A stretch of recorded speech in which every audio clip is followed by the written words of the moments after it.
Well, joining me now is former White House Chief of Staff and Senior Advisor of Bondi Partners, Mick Mulvaney. You know him well. Mick, thanks for coming on the program.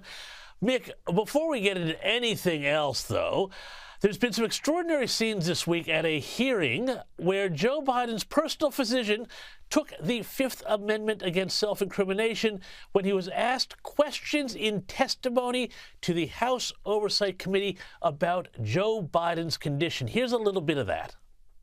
Were you ever told to lie about the president's health? On the advice of counsel, I must respectfully decline to answer based upon physician-patient privilege and in reliance on my right under the Fifth Amendment of the Constitution. I am not a lawyer. I must follow my lawyer's advice in this matter. Did you ever believe the president was unfit to execute his duties as president? On the advice of counsel, I must respectfully decline to answer based on the physician-patient privilege and in reliance on my right under the Fifth Amendment of the Constitution. I'm not a lawyer, and I must follow my lawyer's advice in this matter. Mick, this absolutely stinks. We've spoken about it before, and the more we find out about it, the more it feels like this is 10 times worse than Watergate. What is your take on this testimony from this doctor? Because at least one of those questions was not about Biden's condition. It was about whether he was asked to lie. So he can't hide behind the veil of patient-doctor confidentiality here, can he? Yeah, James, there you go. And a lot of folks have missed that. Keep in mind, under most circumstances here, doctors can't be forced to testify in this country about their patients' health. You're not allowed to do that. It's sort of like asking a priest what he heard in the confessional. We just don't do that. But the question that he got asked, and you played it just there, specifically about was he asked to lie? That has nothing to do with Joe Biden's health. And he took the Fifth on that. You're allowed to take the Fifth Amendment privilege here in this country if you believe the testimony could lead to your own criminal conviction or criminal charges and so forth. What about that question encouraged this guy or made this guy think he needed to take his Fifth Amendment privileges? That's fascinating to me. Now, here's the next piece of the puzzle.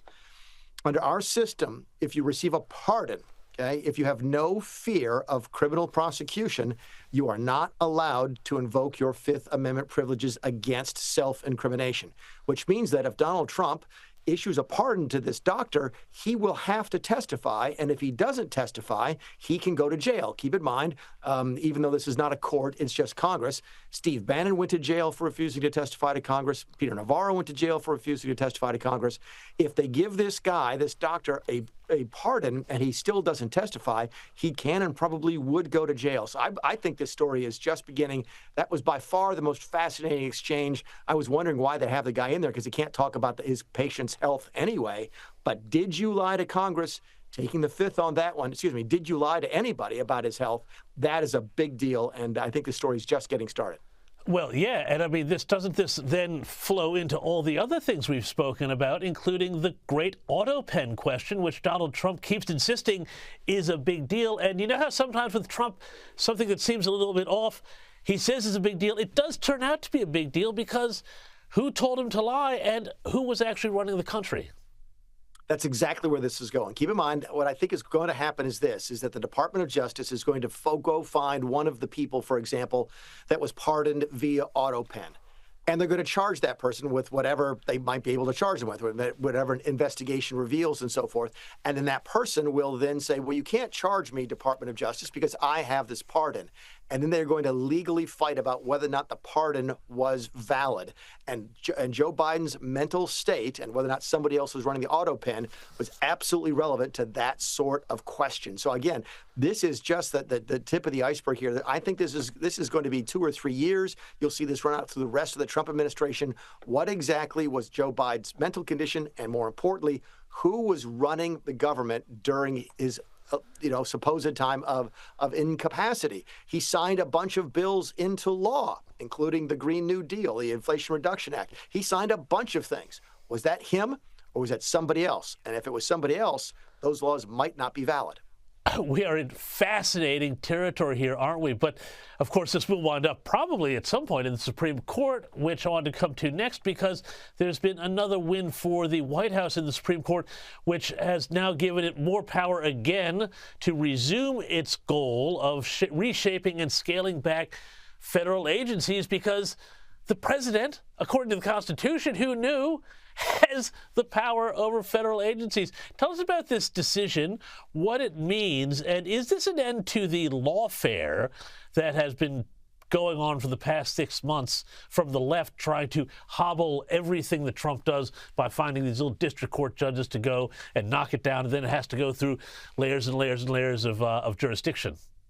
Yeah, I don't think this case is as impactful on that as the case just a couple of weeks ago about national or universal injunctions. I think that really cut the legs out of the Democrats trying to sort of thwart the Trump agenda at every step of the way through the court system. But this case is impactful in another way and for another reason. You just flashed that Newsweek headline, and it's fascinating to sort of read between the lines to read that one.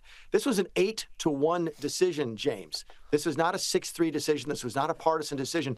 2 of the 3 liberal judges actually said, you know what, this is the right decision. That's fascinating to me. Anytime we can get an 8-1 or a 9-0 decision in this country right now, that is noteworthy in and of itself. So I think what the court simply said, and they're probably right on this, they should be right, the chief executive officer of the country should be able to be the chief executive officer. And sometimes that means firing people. That means that in every other walk of life. Why doesn't it mean it in Washington? And as of this week, it does. The president's authority to fire people will be expanded, and I think rightly so. Well, it's all right there in Article 1 of the Constitution for anybody at home who wants to go and have a look at that. Hey, also need to talk a bit about some of the tariff stories that have been going around this week. And the Wall Street Journal has revealed that there's been a lot of tension, I think, within the White House over what goes on and when the tariffs come into play. There's been this report in the Wall Street Journal that Trump decided to delay the implementation of reciprocal tariffs to August 1st after advisors, including Secretary Scott Bessent of the Treasury, said he would get better deals with more time. How does this give us a window into what's happening around that tension between Treasury Secretary Scott Bessent and the Commerce Secretary Howard Lutnick over how hard to go and on whom with these tariffs? We've seen protests in Brazil. They're causing a lot of chaos all over the place. Bessent is winning, generally, is the answer to that question. Look, it's hard to cut trade deals. They're very complicated things. I don't think, Trump famously said we'll do 90 deals in 90 days, and they haven't done really any. I think they've got 2 or 3 done on sort of a letter agreement, a memorandum of understanding, sort of a summary deal, but they haven't done any major deals by any stretch of the imagination. And I think Bessent's request just reflects reality, which is these are very, very complicated things to do. I think Scott Bessent now is probably one of the more powerful members of the cabinet. The president relies on him. I think the president understands that Bessent understands the markets in a way that, say, Peter Navarro, another senior advisor and a more protectionist advisor, just simply don't understand. I think that's probably the smart play. If I was in the White House, I'd be encouraging the president to listen to Bessent more than somebody like Peter Navarro for sure. So, but again, I don't know why it's news that they need more time to do a bunch of deals, because these deals are very, very complicated.